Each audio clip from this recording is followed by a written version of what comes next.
Welcome to Wisconsin Weather Experts, and I am here joined with my colleague Lisa Michaels. Yeah, we got Holly back today, and Holly, you know what? I think you're bringing the heat with you, right? You're just coming back from a trip. Yes, I just came from all the heat in Florida, and I'm bringing back the heat and the humidity because we have a lot of it. But before we get to even talking about that, folks, we're going to talk about some aftermath from the Texas flooding that they've received over the past couple of weeks. So we're going to jump right into it. So the Texas officials continue to face scrutiny over the response during the initial hours of this month's deadly floods. As Fox's Brooke Taylor reports, improving the state's response systems on the agenda for a special legislative session, which started today. When you're not strong, I'll be your friend. Dozens of camp trunks sitting across from the White House, each representing a child killed when floodwaters swept through central Texas this month. They were away at summer camp doing what kids do at summer camp. Climate activists rallied alongside Texas parents in the nation's capital on Monday. They blamed federal cuts to disaster preparedness programs for worsening the impact of the flood and called on Congress to restore funding. Key Texas weather offices are understaffed, including those responsible for issuing flood alerts. Emergency coordination at the local level has been weakened due to reduced federal support. The National Weather Service office that's responsible for the region has defended its response and says it had extra staff on duty the night of the storms. On Monday, state lawmakers began a special legislative session to discuss solutions for improving flood warning systems along the Guadalupe River. When that river rose 26 feet in 45 minutes, this is an act of God that happens once every really about 1,000 years. Meanwhile, crews continue to search for those still unaccounted for in central Texas. Over the weekend, Kerr County officials announced nearly 100 people who had been listed as missing have been found safe. They say the progress reflects a, quote, unwavering commitment to bringing clarity and hope to families during an unimaginably difficult time. Kerr County officials are going to hold a meeting on Tuesday for those who've been impacted by the floods. In Dallas, Brooke Taylor, Fox News. Well, you know, we're continuing again to track that aftermath, unfortunately, but while they're dealing with flooding there, we're going to be dealing with the large portion of the country having heat issues, and that does include southeastern Wisconsin. In the Midwest, temperatures will reach into the mid-90s Wednesday and Thursday with triple-digit heat indices each day. A pulmonary critical care physician has some tips prior to the heat coming in on how to stay safe when the heat hits. You can potentially go out earlier in the morning as opposed to the heat of the afternoon. The hottest hour tends to be 4 p.m. And just really trying to make sure you're wearing, light, loose clothing and making sure you're with people so that if you're really starting to, feel the negative health effects of heat, that you can take care of yourself, get indoors, and kind of recover quickly without needing a visit to the emergency room, let's say. All right, so here are some tips on how to stay safe outside. Stay cool, limit your time outdoors, stay hydrated, drink water regularly, stay safe, do not leave children and pets in unattended cars, and stay informed. Know the signs of heat exhaustion and heat stroke. So you know that typically whenever you're having the heat exhaustion or heat stroke, that's typically when you start to feel that dizzy, that very drained feel. Could come from a lot of sweating from being outdoors. So be sure that you're also drinking some electrolytes to add in there to kind of help replace some of that sweat and all of the energy that you're pretty much losing when you do sweat. So yeah, that's a good point, Holly. And it's a great reminder because we think of the heat, right? The summertime, we like going out and enjoying it, but we often forget the things we need to do to stay healthy. And I'm sure we've all had this, right? You're in the heat, you're having a good day, maybe you're having a picnic in the pool, and you really lose a lot of that hydration when you're sweating. And in the pool, you don't always notice you're sweating. Right. So making sure you're drinking lots of water and maybe some extra electrolytes may definitely help you out as we head into the next several days. We're going to talk more about that regional forecast because heat is the big impact, not just here locally, but across the region. Yes, our next big weather maker, it's going to be the heat, and not only for us here in southeast Wisconsin, but we are tracking this from portions of the Great Plains all the way down to the Gulf Coast, to the southeast, and now we even have some of this added near New York on the East Coast. There is many areas impacted under heat warnings, heat watches, and heat advisories as we go forward into this week. Now here locally, there's a big change that just happened at the start of our show. We were under an extreme heat watch earlier this morning. Now we have been upgraded to a heat advisory, and that is extending northward, not just southeast Wisconsin. What we are tracking, and this is for Wednesday, is still dangerous heat. This will begin at 11 a.m. on Wednesday and go until 8 p.m. Wednesday night. Heat indices could be up to 105 degrees, and it's still questionable if they'll extend something into Thursday. The trouble with Thursday is we are looking at having some showers and storms moving through that could suppress the high heat index values. So we'll have to see as we head into Wednesday if something will be extended into Thursday, or if it's just going to be really uncomfortable outside, but lower heat indices as showers and storms are possible. Here's the big difference though for those heat headlines. An advisory is issued when our heat index is at least greater than or equal to 100 degrees during the day, or we have a heat index 95 to 99 for 4 consecutive days or more. We're not looking to have that. We are looking to have heat indices at 100 degrees or higher. Now, a heat warning is typically where we have the heat index at 105 or warmer during the day, and the heat index greater than 75 at night for 48 hours. Advisory criteria for 4 more consecutive days as well. So while we are still looking to reach that 105 degree criteria during the day, the nighttime hours might get a little bit lower, but either way, we will have to watch this closely because having any kind of heat headlines means that it is going to be very easy under these conditions to get heat-related illnesses, as well, unfortunately, as some fatalities that can occur. So the heat indices over the next couple of days, it really is going to be Wednesday and Thursday that are the primary problem days. We will still be very humid heading into the weekend, where heat indices could be in the mid to upper 90s, but it is not looking to be as intense as we head through the end of the week and the upcoming weekend. What's driving in all this? Well, we have 2 high pressures, and really they're going to be set up, especially this one further south, creating this heat dome in a sense. It's going to give us very strong southerly winds, and more southerly winds aided by our secondary high over the Great Lakes.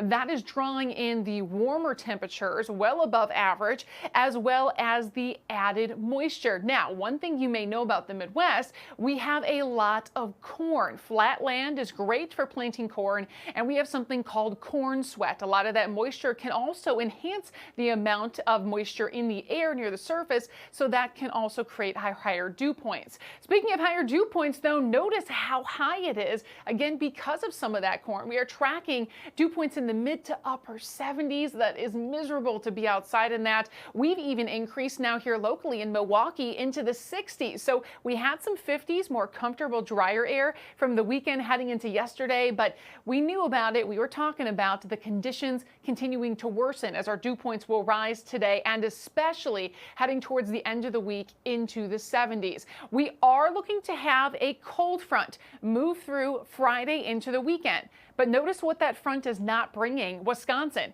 It's not bringing us a relief from the oppressive dew points. So even if our temperatures are going to be lower by the end of the week, we are still expected almost statewide to be dealing with a lot of moisture and uncomfortable conditions through the upcoming days. National forecast for today, 90s widespread across majority of the country. Some of the cooler areas will be 81 in New York. We're also tracking 74 in Billings and 72 in Los Angeles. Yes, it's going to be warmer in Milwaukee Milwaukee than portions of California. We are continuing to track statewide, though, some cooler temperatures near the lakefront. That will be because of a lake breeze, but areas inland still favored to hang on to the mid to upper 80s and especially even some 90s close to La Crosse. A little bit cooler near Rhinelander at 81 degrees and 84 in Green Bay. The big picture, though, as we look at satellite and radar, is the high pressure is giving us that southeasterly wind, so that's keeping us warm. But we have a secondary factor that's going to warm us up even more tomorrow, and it's this warm front. That's going to shift over us, putting us in that warm sector of area of very warm air. Right now, that is south of that front. That's what's going to boost us into the 90s as we head into Wednesday and Thursday. Now, we're also tracking that front because what's been associated with this for days is these complexes of thunderstorms that have barely made it towards our area. But as this frontal system moves closer, that's going to gradually increase our chances for some storms as well. Right now, majority of that threat, the higher threats, closer to the area of low pressure in Minnesota, other areas extending from that into Iowa and Wisconsin under a marginal risk. Notice almost the same area is under that risk, but it's shifted slightly more into Wisconsin for Wednesday as that front and low moves closer to us. As it moves even closer by Thursday, we expect that front to move through. We have all of central and southern portions of Wisconsin and northern Illinois now under a marginal risk for Thursday. So better chances for storms in central and southern Wisconsin will be Thursday. We'll continue to track the complexes up to the north because as we again transition from Tuesday into Wednesday, we're going to have to watch northern Wisconsin for a better chance of strong to severe storms. Now, some of that may not come until Wednesday late morning into the afternoon. Again, a lot of these rounds moving north of central Wisconsin into the UP. So I do think a lot of southern Wisconsin is looking to stay dry on Wednesday. We'll have to watch, though, what happens and how quickly these fall apart. But the further that we are heading into Wednesday night and Thursday, that front is going to sag further south, which inevitably will bring us some additional showers and thunderstorms, not only north, but the potential for maybe some stronger storms in southern portions of the state, bringing the threat for damaging winds and very heavy rain.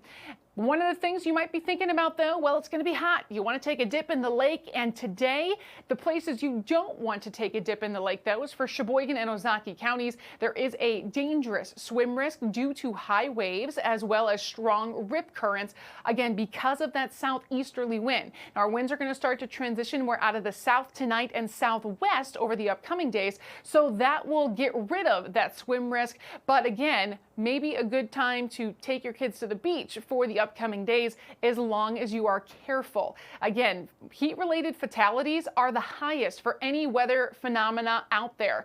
The fatalities so far this year have been 15 across the nation, and we are tracking last year where we had 199 heat-related fatalities. A 10-year average, we span about 177 fatalities a year due to heat-related issues, and over a 30-year period, 238 fatalities. So heat is a serious thing where you will want to take it seriously, listening to your body. If you're going to maybe take a dip in a pool or a lake, there's two things we can get. We can get heat exhaustion or heat stroke. And the symptoms are similar, but also different. Heat exhaustion, you could feel faint or dizzy. Heat stroke, you could get a throbbing headache. Excessive sweating for exhaustion, but no sweating with a heat stroke. You could be cool, pale, clammy skin for exhaustion with red hot, dry skin for a heat stroke. Both can cause nausea and vomiting, but again, your pulses may be different as well. A strong pulse for a heat stroke, while weak with exhaustion, muscle cramps, and you can lose consciousness. So best thing to do, again, call 911 if you're feeling those heat stroke symptoms.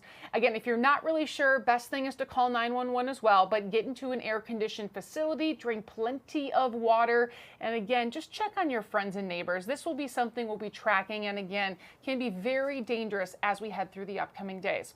Let's take a live look outside right now. As we are seeing the sunshine, we are starting to warm up. We are starting to see those clouds move out. We are going to have a lot more in our Wisconsin weather experts coming up, especially with hurricanes, talking about some planes in the air and sharks in the ocean that maybe you want to dance with, or maybe you don't want to dance with. We're going to have a lot more coming up after the break.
welcome back to Wisconsin Weather Experts. We've been talking a lot about the heat, and Holly and I have been trying to figure out some tips and tricks that she's going to be sharing in the upcoming days of how you can stay safe and informative material.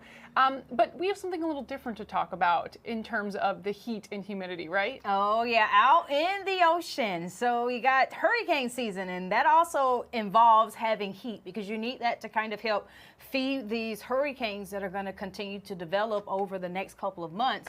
But it's been a busy hurricane season in the Pacific, but not necessarily in the Atlantic. So let's talk about it here with our chief meteorologist, Tom Wachs. He has more. Well, let's talk about hurricanes and tropical systems here. In order to get a hurricane or a tropical storm to build, you need to have more motion water, right? Generally, water temperatures above 80 degrees. Then you need to have wind that comes together that forces the air up, which causes showers and thunderstorms. You need to have, of course, a whole lot of moisture, and you need to have winds generally out of the same direction in the upper levels to create the storms. Now, it's important not to have wind shear or conflicting wind direction or wind speed with height because that will tear apart a tropical system. Now, with this in mind, I want to show you our current sea surface temperatures in the Atlantic Basin because we haven't heard a whole lot, right, about the Atlantic hurricane season. At least we're only down to C. Tropical storm Chantal, that hit the Carolinas a couple of weeks ago. Next on the list, by the way, is Dexter, followed by Aaron. Now, sea surface temperatures are there. They're in the 80s, but here's something that we often don't talk too much about, and that is the Saharan dust. So think about that for a minute. Dust all the way from the Saharan desert blows across the Atlantic, and that can help to limit tropical development. So we've seen quite a bit of that over the last few weeks, and that's going to continue into next week as well. But here's something to keep in mind is the peak of hurricane season is not until September the 10th. So it really doesn't start heating up until we get into August and parts of September. So even though we've had a slow start in the Atlantic Basin, well, it's likely going to start to heat up, so to speak, in the next couple of weeks. Yeah, we're going to have to track that, especially a lot of states. I mean, you have family down in the South, too, impacted by these storms. And your family has at least lived through some of these, have they not? Oh, yeah, and even me. I've been out and I've saw the eye of the hurricane, and I've been in it. I've done it all as far as hurricanes. That's actually, to me, is very exciting because you watch this storm develop with the same ingredients that Tom was talking about, and you watch it just progress over the ocean until it makes the landfall, and you just see how it unwraps. And the damage is probably the most devastating, but as far as from a meteorological standpoint, it's very interesting just to see how this all develops. But hey, it's going to pick up. I mean, we're already getting heat here in July. Imagine how much hotter it gets as you go towards August and September, and that's where the peak is. Oh, it's going to get really busy, Lisa. So we'll continue to track that in the tropics. Well, one thing we talk about, of course, when we have systems, whether it's hurricanes or storms or just your average day, it's cloud cover. But do you know what it means when we say it's going to be partly sunny or mostly cloudy? Well, let's talk about it. Sky conditions, it's used to describe the average sky conditions that is based on octants of the sky covered by opaque clouds. Really what that means is the National Weather Service breaks this down into a fraction of how much cloud cover, not thin clouds, but thick opaque clouds are covering the sky. To make it easier, we're going to put it into percent. So if we say it's clear, obviously in the daytime we're going to have sunshine, the nighttime we'll have clear skies. So 0% in terms of cloud cover. When we say mostly sunny to mostly clear, we have a little bit of clouds out there. It's about 10 to 30% coverage. When we say partly cloudy, it could be about 30 to 40% coverage. Now, partly sunny means we have a little more clouds in the sky than partly cloudy. So that could be closer to 50 to 70% coverage.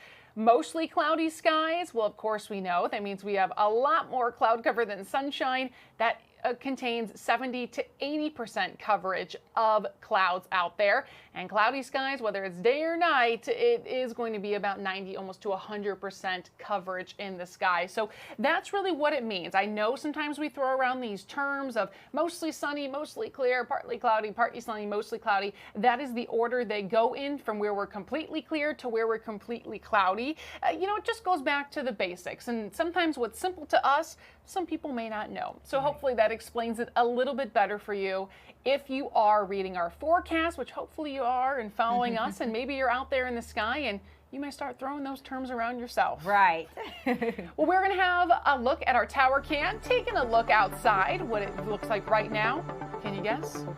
Mostly sunny to mostly sunny. We got a few clouds out there. We're going to have a lot more on what may be taking off from airports across the area coming up.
Well, welcome back to Wisconsin Weather Experts, tracking a lot from heat to hurricane season, which is in full swing. But if you have any questions, whether that be regarding heat, regarding hurricanes, regarding thunderstorms, anything you can put your mind to, you can scan that QR code right there at the bottom of the screen, submit your question, and we will be glad to answer it. We have something else that you may be wondering about. I know, we don't always know a lot about sharks, but we may be learning more now. Oh, yeah. You know what? It's being called the world's most dangerous dance competition. We'll start there. Dancing with the Sharks premiered Sunday on Discovery.